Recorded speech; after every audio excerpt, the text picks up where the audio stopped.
Hello dear students, अस्सलाम वालेकुम। कैसे हैं आप और कैसी चल रही है आपकी स्टडी? यू नो कि आजकल हमारे लेक्चर चल रहे हैं about energy, chapter 4। Today our lecture is 4.4, escape velocity. Very important definition and very short definition. Escape के मानी है लीव करना, छोड़ जाना, निकल जाना, आउट हो जाना। तो एस्केप वेलोसिटी, इससे पहले वाले लेक्चर में आपको याद होगा एब्सोल्यूट ग्रेविटेशनल पोटेंशियल एनर्जी पढ़ाते वक्त ये बात डिस्कस हुई थी कि एक बॉडी को अगर यहाँ फील्ड से ग्रेविटेशन फील्ड से आउट जाना हो, जैसे रॉकेट को हम छोड़ते हैं, तो उसको कितने स्पीड देनी पड़ेगी? उस स्पीड को कहते हैं escape velocity. The velocity required to escape the earth gravitational field. जमीन का जो फील्ड है उससे निकल जाने के लिए, क्योंकि जमीन उसे खींच रही है। जैसे आपको पता है हम जंप लगाते हैं तो बड़ी कुवत लगाते हैं, ऊपर एक हद तक जाते हैं, बस एक चीज हम फेंकते हैं वापस आ जाती है। स्पीड बढ़ाते जाएं, फासला बढ़ता जाएगा, वापस आ जाएगी। इसका मकसद है कि स्पीड बढ़ाते बढ़ाते इतनी बढ़ा दें, उसकी काइनेटिक एनर्जी इतनी हो जाए कि वो ग्रेविटेशन फील्ड से निकल जाए। That velocity is called escape velocity. जब उसको वेलोसिटी देते हैं, कोई चीज भी फेंकते हैं, वेलोसिटी देते हैं, स्पीड देते हैं, उसे एनर्जी लगाते हैं। उससे इतनी वेलोसिटी दें, किसी बॉडी को जब वेलोसिटी देते हैं, आपको पता है उसके पास काइनेटिक एनर्जी आ जाती है, हाफ mv²। ये वेलोसिटी देंगे तो बॉडी की काइनेटिक एनर्जी आ जाएगी। If kinetic energy of the body at a point, जिस पॉइंट से उसे हम फेंक रहे हैं, फर्ज करें सरफेस ऑफ अर्थ पे खड़े हैं, if kinetic energy of a body at a point is equal to its absolute gravitational potential energy, उसका पता है हमें, उसकी इक्वेशन है। अगर काइनेटिक एनर्जी इतनी दे दें जितनी उसकी एब्सोल्यूट ग्रेविटेशन पोटेंशियल एनर्जी है, तो उस वेलोसिटी को कहेंगे एस्केप वेलोसिटी। ये if kinetic energy is equal to Gm/m/r, kinetic energy की वैल्यू कितनी हो, जितना इसका जवाब आ जाए, ये Gm/m/r। Kinetic energy mean half mv²। Half mv² की वैल्यू इतनी हो, m से कैंसिल हो जाएगा, ये स्क्वायर हटाएंगे तो यहां अंडर रूट आ जाएगा, 2Gm/r। You know the value of G, value of m and value of r। इसको सिंपल भी कर सकते हैं, G is equal to Gm/r²। तो Gm/r की जगह ये देखें, ये एक r को इधर ले आए तो Gr is equal to Gm/r। ये Gm/r की जगह Gr आ जाए। G की वैल्यू 9.8 है, R की वैल्यू 6.4 10⁻³ किलोमीटर है। अगर उसको मीटर में यहां दर्ज करें तो ये कैलकुलेशन आ जाती है, 11 × 10⁻³ मीटर पर सेकेंड। ये याद करने की चीज भी है, समझने की चीज भी है, वेरी सिंपल कैलकुलेशन।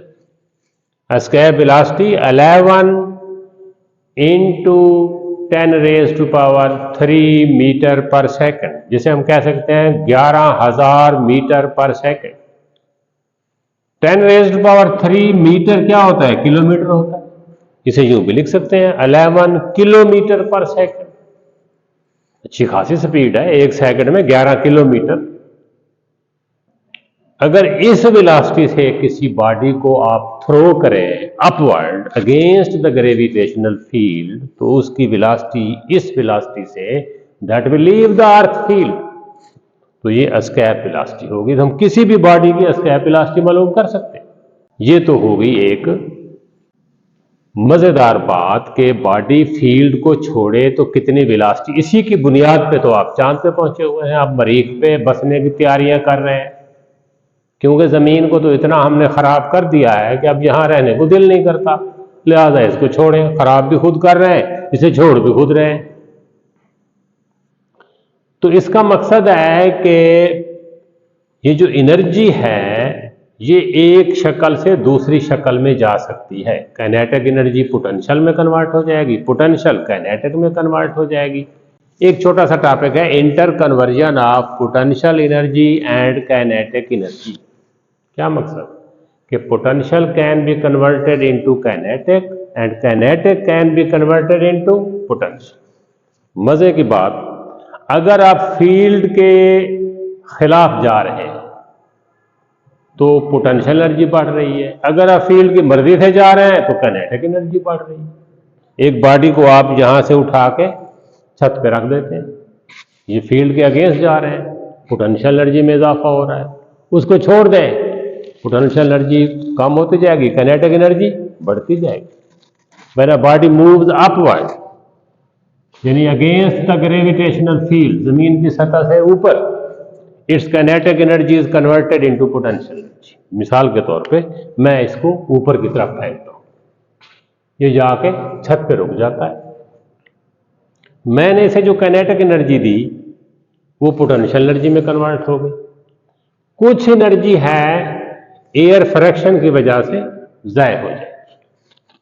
ये loss of kinetic energy is equal to gain of potential energy plus work against friction. इसको समझने की जरूरत है। ये जो बात है ये क्या कहा जा रहा है,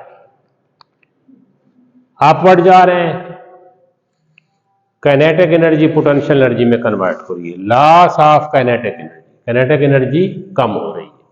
gain of potential energy, potential energy में इजाफा हो रहा है। कुछ एनर्जी वर्क अगेंस्ट फ्रिक्शन, ज़ाय हो गई फ्रिक्शन की वजह से, पार्टिकल के साथ, एयर पार्टिकल के साथ टच करेगी तो हीट में कन्वर्ट हो जाएगी, वो ज़ाय है। वो कितनी है, फोर्स ऑफ फ्रिक्शन की वैल्यू पुट करें और हाइट F इंटू एच। मिसाल के तौर पे आपके पास, मैं मिसाल दे रहा हूं कि काइनेटिक एनर्जी आपके पास थी 25, पोटेंशियल एनर्जी आपके पास है 20, बाकी 5 कहां है?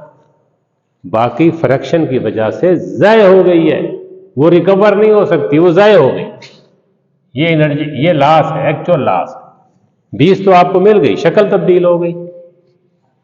अगर बॉडी नीचे की तरफ आ रहा है, loss of potential energy, gain of kinetic energy, फिर work done against fraction. Fraction तो फिर भी है, आप ऊपर जाए भी फ्रैक्शन है, आप नीचे जाए भी फ्रैक्शन है। अब वही 20 जो है वो किस में कन्वर्ट होगी?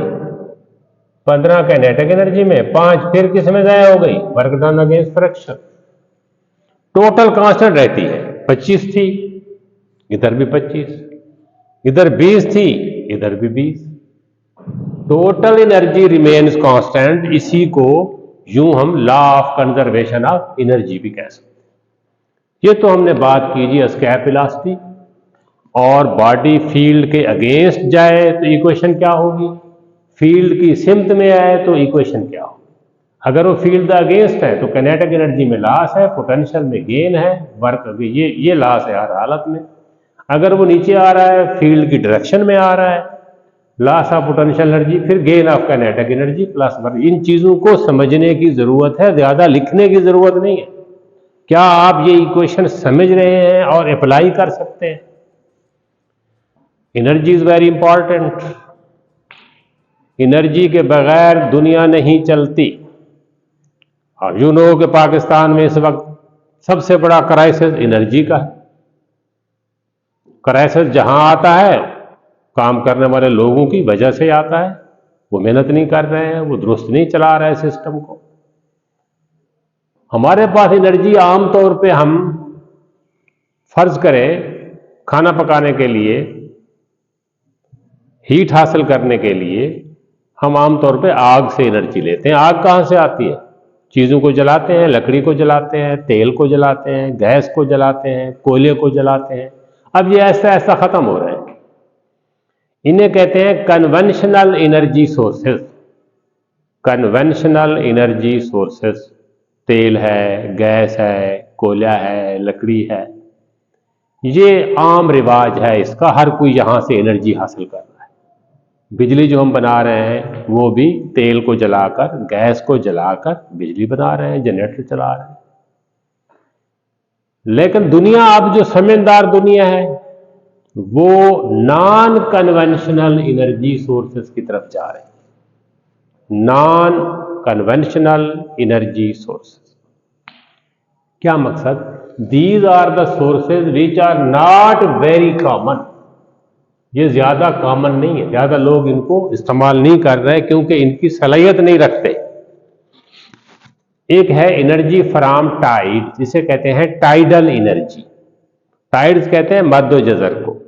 मध्य जजर से क्या मुराद? आपको पता है कि समंदर का पानी जो है वो ऊपर की तरफ उठता है दिन में 2 दफा, due to gravitational pull of moon, चांद की कशिश की वजह से।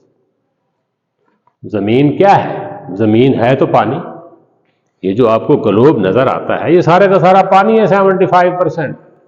थोड़ी सी खुश्की है 25%। पानी में चूंकि मूवमेंट होती है तो चांद की कशिश की वजह से, due to gravitational attraction of the moon, पानी ऊपर की तरफ समंदर का उठता है।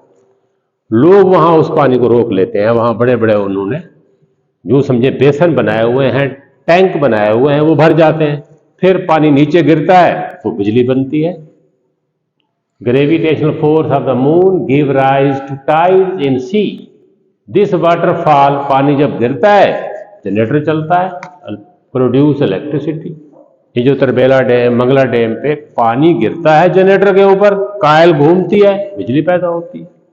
बिल्कुल उसी तरह पानी ऊपर से गिरता है तो बिजली पैदा होती है। ऐसी कहते हैं tidal energy. Energy from waves, ये भी समंदर में, ड्यू टू टाइड्स, पानी ऊपर जाता है, नीचे आता है, समंदर में हलचल होती है, हवाएं तेज चलती हैं, वो हलचल होती है। तो उन हवाओं की वजह से स्ट्रांग वाटर वेव्स प्रोड्यूस होती हैं। क्या होता है? स्ट्रांग वाटर वेव प्रोड्यूस होती हैं। वहां एक कश्ती नुमा एक डक है, साल्टर, प्रोफेसर साल्टर ने एक कश्ती बनाई थी। वो कश्ती हिलती है, उसके अंदर जनरेटर चलता है, बिजली पैदा होती है। तो ऐसी एनर्जी को हम कहते हैं एनर्जी फ्रॉम वेव्स। वेव्स से भी लोग इलेक्ट्रिकल एनर्जी प्रोड्यूस कर रहे हैं। 2-3 सोर्स और हैं, उनको हम डिस्कस करते हैं। नंबर 3 है सोलर एनर्जी। आजकल ये काफी दुनिया में इस्तेमाल हो रही है। भला हो तरक्की याफ्ता दुनिया का, वरना हमने तो बड़ी कोशिश की है कि ये पाकिस्तान में ना आए, ताकि हमारा वापडा चलता रहे और अशराफिया को और हुकूमत को एनर्जी मुफ्त मिलती रहे और आवाम को जितना हो सके, जितना मुमकिन हो सके, उनका खून निचोड़ लिया जाए बिजली के बिलों की शक्ल में। मैंने पहले भी बताया था किलोवाट आवर पढ़ाते हुए कि बिजली का बिल जब घर आता है तो घर में लड़ाई जरूर होती, क्योंकि इतनी महंगी बिजली ये सिर्फ पाकिस्तान में मिल रही है। खैर से उनकी पूरी कोशिश है कि ये सोलर एनर्जी यहां कॉमन ना हो। दुनिया तो कब से इस्तेमाल कर रही है, कब से? 1953 में सबसे पहले रूस ने ये सोलर पैनल यूज किए थे सैटेलाइट को एनर्जी देने के लिए। वहां जितने कैमरे हैं, मशीनें हैं, सारे की सारी सूरज की एनर्जी से चल रही हैं। हम खैर से काफी रोकते रहे कि पाकिस्तानियों को पता ना चले, ताकि इन बेचारों को मुफ्त की बिजली ना मिले। मुफ्त की बिजली सिर्फ हमारी अशराफिया के लिए है, बड़े लोगों के लिए है। मुफ्त है बिजली, क्या बात है। पैसे कौन देता है? मजदूर इस्तेमाल करते हैं वो। काश ये पाकिस्तानियों को कभी समझ आ जाए। उम्मीद नहीं है, क्योंकि समझने की हम कोशिश नहीं करते। हम तो ये टॉपिक भी समझने की कोशिश नहीं करते जो पढ़ रहे हैं। याद किया, लिख दिया, नौकरियों की तलाश में भाग पड़े। वो भाई इस्तेमाल करें, अक्ल इस्तेमाल करें, सोचें, रिस्क अपना खुद पैदा करें, हो सकता है। ये सोलर पैनल्स हैं, nowadays solar panel are use, आप देखते हैं छतों पे रखे हैं, सूरज मुफ्त में है, अल्लाह का माल सब मुफ्त में है इंसान को। इंसान ने कब्जे करके दूसरे इंसानों के लिए रोका हुआ है। सूरज सबके लिए सेम है, इंडिया के लिए भी वही सूरज है, अमेरिका के लिए भी वही सूरज है, रूसियों के लिए भी वही सूरज है, सुन्नी के लिए भी वही सूरज है, शिया के लिए भी वही सूरज है। अल्लाह ने सबको बराबर दिया है। हम हैं एक दूसरे की खाल खींचे जा रहे हैं, पता नहीं हमें कब अक्ल आएगी। हम भी चीजों को एक दूसरे के लिए कोशिश करें, सब उससे फायदा उठाएं। अल्लाह भला करे उन लोगों का जो ये बातें आपको बताते हैं। Solar panels are used to convert solar energy into electrical energy. Solar cell होता है, सोलर सेल बहुत सारे मिला लें तो एक सोलर पैनल बन जाता है, सूरज की लाइट को इलेक्ट्रिकल एनर्जी में कन्वर्ट करता है। और करंट है, आप बल्ब चलाएं, आप मशीनें चलाएं, दुनिया चला रही है। अब हम भी कुछ ना कुछ कोशिश तो की है कि हमारी हुकूमत ने ये महंगे से महंगे हो जाएं, लेकिन अब कुछ उनकी मजबूरी से सस्ते हुए पड़े हैं, आप इन्हें इस्तेमाल कर सकते हैं। तो ये एक बड़ी, ये जो सूरज आपको एनर्जी दे रहा है, जमीन सारी को दे रहा है, बिला तफरीक दे रहा है, गुनाहगारों को भी दे रहा है, नेकों को भी दे रहा है। हम तो चाहते हैं गुनाहगारों की गर्दन दबा दें, बस हम नेक ही जिंदा रहें। अल्लाह ताला सबको देता है, हमें भी अपना दिल बड़ा करना चाहिए। सब एक जैसे इंसान है, सबका एहतराम जरूरी है। अगर हम उस एनर्जी का 1000वां हिस्सा इस्तेमाल कर लें, 1000वां हिस्सा 0.1% सूरज जो एनर्जी दे रहा है उसका 1000वां हिस्सा, पूरी दुनिया के एनर्जी के मसाइल हल हो जाएंगे, पूरी दुनिया। लेकिन रुकावट कौन है? खुद इंसान, इंसान के लिए रुकावट है सोलर एनर्जी। उसके बाद एनर्जी फ्रॉम बायोमास, किसी भी चीज को जाया ना करें। हमारे देहातों में तो आप पता है, खवातीन वो गोबर से भी फापियां बना लेती थी, आग जला लेती थी, ये वही तो है। आप उससे एनर्जी हासिल कर सकते हैं, उसको उसका अचार बना के एनर्जी हासिल कर सकते हैं फर्मेंटेशन के जरिए। जियोथर्मल एनर्जी, जमीन में तेल है, जमीन में गैस है, अल्लाह ने रखा है सबके लिए, जो ढूंढना चाहे। हम चाहते हैं कि हम कोई काम ना करें, बस ऐसे ही कोई नौकरी मिल जाए, मुफ्त में तनख्वाह मिल जाए। ये कहां होता है? हर चीज को मेहनत करनी पड़ती है, हम नहीं करना चाहते, इसलिए भूखे भी मर रहे हैं। अब देखें, जैसे पानी है जमीन में, जैसे गैस है, ऐसे स्टीम भी है, हॉट वाटर भी है। डायरेक्ट लोग हॉट वाटर निकाल के जनरेटर चला के बिजली पैदा कर रहे हैं। That is called geothermal energy. Geo mean earth, therm mean heat. Heat energy जमीन से स्टीम की शक्ल में डायरेक्ट भी निकल रही है, लोग निकाल रहे हैं, उनसे मशीनें चला रहे हैं। लेकिन ये सारी बातें हैं कि अकल को इस्तेमाल किया जाए, गौर व फिक्र किया जाए। जो लफ्ज आप सुने, देखें इस लफ्ज की मीनिंग क्या है, इसका मतलब क्या है। इससे हम सोलर, सूरज की एनर्जी है। बायोमास, जिंदगी से जो वेस्ट मटेरियल हैं, चीजें हैं, उनको जला के गला के एनर्जी हासिल कर सकते हैं। जियोथर्मल, नाम से पता चल जाता है, heat from the interior of the earth. वहां से बाद इलाके ऐसे हैं, वहां ड्रिलिंग करते हैं, पाइप लगाते हैं, स्टीम निकल रही। कुदरत ने रखा है सामान, बहुत सामान रखा है। जो इस वक्त आबादी है, इसको 10 गुना बढ़ा दें, उससे भी ज्यादा सोर्सेज मौजूद है दुनिया के अंदर। बात यह है कि हम उनको इस्तेमाल कर रहे हैं कि नहीं। चैप्टर 4 ऑलमोस्ट कंप्लीट हुआ। हमने इसमें वर्क और एनर्जी, ये चीजें पढ़ी हैं, absolute gravitation energy, law of conservation of energy and escape velocity. उम्मीद है आप इनको एक ही लाइन में याद भी कर सकते हैं, पूरा चैप्टर रिवाइज कर सकते हैं आधे घंटे के अंदर। Thank you very much.